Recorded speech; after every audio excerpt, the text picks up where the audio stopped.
Hey there everybody, this is Mike DiLisio, and today I'm going to be talking about my top 10 trick-taking-ish games from 2025. Why do I say trick-taking-ish? Well, because I'm choosing to include climbing and shedding games into this list. They are closely related, kind of under a very large umbrella of games. Many people are familiar with trick-taking games. They may have grown up with kind of traditional trick-taking games like hearts or spades, pinochle, euchre. There's a bunch of them out there. But over the last several years, trick-taking games have gone kind of on an explosion in this hobby, and there's been a real kind of a renaissance, a trick-taking renaissance, some say, over the last several years. And it's taken something that a lot of people thought was a narrow design space and shown that it is definitely not that. There's been a lot of innovation, just exciting things happening within this sphere. I do also want to mention that not every game on this list is going to be something that you're going to be able to go to your friendly local game store or hop on to Amazon to be able to pick up. A lot of these games are coming from publishers from outside of North America. And while I did really try to focus on games that were not as difficult to get a hold of, some, your mileage may vary. You may have a little bit more difficult time on some of these than others, just because it inevitably gets brought up. And so, I'm doing the best I can on that front. All right, let's get started. At number 10, we have Faust versus Mephisto. This is coming from the designer Cunnill, who is well known for two-player trick-taking games. You did not used to see that very often, if at all, and now you're really starting to see a lot of really good two-player trick-taking games. This is one of those, coming from Mondu Games.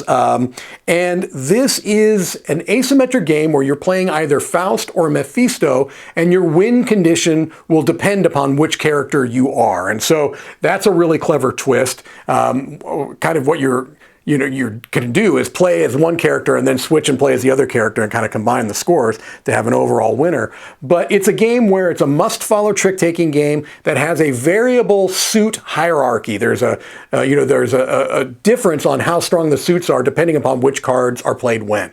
Really clever. At number 9 is Depot, and this is one of those shedding games where you're trying to get rid of all of the cards in your hand. This is now coming from publisher Plate Games, a Korean publisher who does have a pretty large presence in North America and in Europe, so it shouldn't be too hard to get a hold of this one. This is a game that is themed around sorting packages. I don't want to say that these cards look like Amazon packages, but they're pretty darn close. It's just a fun little theme to add on to a game where it's really just numbers on these cards. And what you're trying to do is get rid of the cards in your hand by playing either sets of numbers, 2 of a kind, 3 of a kind, 4 of a kind, or runs of numbers, consecutive numbers in a row. But the type and the amount of cards that you're going to play is going to be based upon an ever-changing kind of central display. And so it leads to some really interesting card play where you have some constraints, but you can also influence through what you play what can be played in the future. Really an interesting game. Number 8 is another two-player game, another two-player trick-taking game, but this one's a cooperative two-player trick-taking game called The Slasher. And really clever, unique, kind of a bit odd and quirky, but really clever, where you are, through the playing of cards into tricks, trying to kind of dig through a deck of cards that have escape items that you need to win the game. But also within that same deck is the killer who's going to potentially damage you. And so you have to be clever through limited communication, kind of play the cards you need to be able to heal yourself from wounds, also to dig through the deck and get the escape cards that you need. Really clever game. At number 7 is a game that I'm going to do my best on the pronunciation. Yonkai no Yokai, which I believe is kind of a pun. I believe Yonkai is like 4th floor, and yokai is like a spirit, a Japanese spirit. This is themed around spirits in an elevator, and believe it or not, this is not the only game on this list themed around spirits on an elevator. Yes, it's true. But Yonkai Yonokai is very clever. It's a game where you are going to be playing cards. You're trying to get rid of the cards in your hand, and you are playing them based upon where the elevator is, what floor it's on, essentially. So basically the idea is that you are playing cards, if the elevator is going up, if it's ascending, you are playing cards of higher values and potentially of greater numbers, depending upon what was played before. And it has a really clever system where it's just 3 cards that show the 4th floor through the 1st floor, and a little slider card that you move that always tells you the range of cards that you can play. So like I said, let's say if someone had played a single 5 and the elevator is going up, it's telling you that you can play between a single 6, double 1s, 2s, 3s, 4s. What did I say was played? 5. I think that would be it, double 4s. But the card kind of tells you what you can play. And you can also, as you go up, it could automatically, if someone plays 4 6s, which is the highest number in the game, it can automatically descend, but everybody has an elevator button that they can play that allows them to change the direction of the elevator mid-game. Super clever game, really, really fun game, Yonkai no Yokai. At number 6 is another game about ghosts in an elevator. This is called Ghost Lift. It's so amazing to me that 2 games with a very similar theme that even have kind of some similar ideas feel so different. They're both terrific. In Ghost Lift, what you're going to be doing is you are going to be playing out cards that are going to kind of be determined by what was played before, how many cards you can play, what cards you can play, and there are certain cards that have arrows on them that are telling you whether the elevator is going up or down, which means that you're playing cards of a higher or lower value. It sounds very similar to the one I just described, but it plays quite differently. The scoring is, there's a little bit more going on in the scoring in Ghost Lift than there was in Yonkai no Yokai, but they're both terrific games. 2 great games about spirits and elevators. Who knew? At number 5 is Torchlit. This is coming from All Play Games, so it should be very easy to get a hold of this one. Torchlit is a really, really clever game where you've got essentially a dungeon that you are going to be a character, and as you win tricks in a must-follow trick-taking game, you're going to be moving your character along this numbered dungeon that will eventually wrap back around to 0. And the person who wins the trick moves forward, but the person who plays the lowest card in the trick is going to be I think it's called the Torchmaster, and they get to determine which cards get played into these different dungeons. And so there'll be cards played below each of these numbered dungeons. And so the 0 cards will go into the 0 dungeon, the 3 cards will go into the 3 dungeon, etc. It's a game that you have so much kind of control. You got a lot of mitigation, because at the very beginning of the game, looking at your hand, you're going to pick where you decide you're going to be. Like, so if you think you're going to end up on the number 4 dungeon, you play a number 4 card face down. But it also gives you this ability that at the last trick, you can switch the last card that you've kept with the one that you had played before. So it gives you some mitigation there. You're kind of predicting how many tricks you're going to win, but you can kind of change that at the last second. Really, really clever game, and a beautiful production by All Play. At number 4 is Quattro Trick Taking from designer Taiki Shinzawa, who I feel, in my opinion, is the best trick-taking designer out there. And this is probably one that would be a little bit tricky to get a hold of. I do know that there were some North American stores, online stores, that had kind of brought this over, so you may be able to get a hold of it. The idea, the hook for this game is that everyone is playing a trick-taking game, but they're all scoring differently. And you're going to rotate those scoring methods so that every player is going to be playing all of those different scoring methods.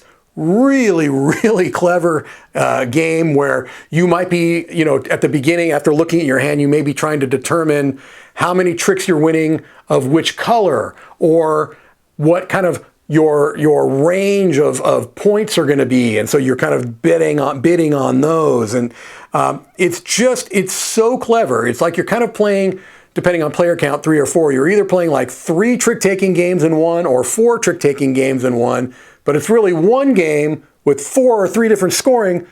Really cool. Love this game. At number 3 is Lunar Trick, which is maybe one of the most unique and hard to describe trick-taking games I've ever played, so I'm not going to get into the weeds here. But this is a game where essentially there can be anywhere from 1 to 3 suits in the game, depending upon cards that players play face down, and then they simultaneously reveal. It's going to kind of set some ranges that are going to determine which tricks you're going to win, because they're going to have different kind of suits depending upon how those numbers lay out. I'm doing a terrible job of describing it. Just know that this is a really unique game that plays like nothing I've ever played in the trick-taking realm. And yeah, I just adore it. That is Lunar Trick. Number 2 is Origin Story. This is coming from Stonemaier Games. It'll be very easy to get a hold of. You can get a hold of it right now.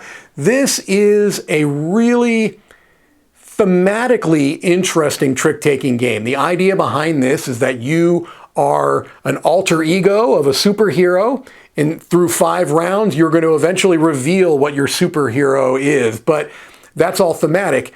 Mechanically, what you're doing is you're playing a trick-taking game, but you're adding in elements of special powers and abilities that you can kind of charge up. And the further you go in the game, the more access to more of these abilities you have that just lead to, you know, some very chaotic moments, that lead to some very high intensity moments, that lead to push your luck elements, that lead to just crazy things. And the fact that all of these different powers can work simultaneously and still feel like you are playing a game, right? It's not just completely devolve into chaos. I think is really, really clever. And it's one of those games where every power someone else gets, you want that power, because they're all great. So Origin Story, just a really terrific trick-taking game. And my number 1 game, trick-taking-ish game from 2025 is No Loose Ends. And this is another one from Taiki Shinzawa. This is coming from Gamehead, which should be readily available to, I think, most people watching this. And this is a re-implementation of a game that was called Shut the Books.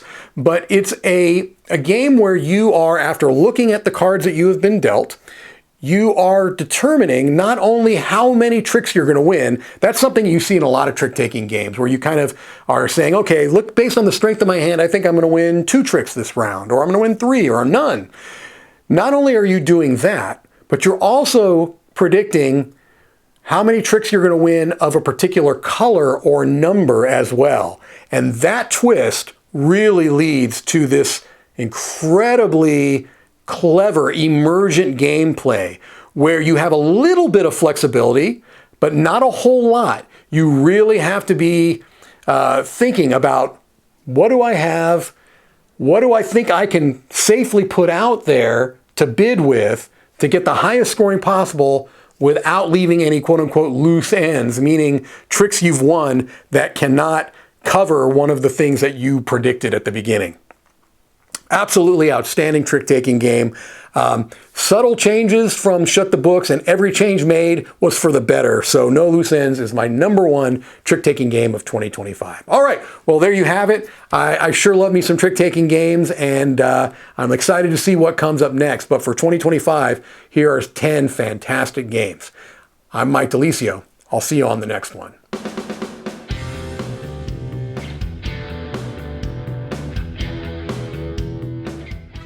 Hey folks, I'm Tom Vassell. Thanks for watching this video. Check out our channel.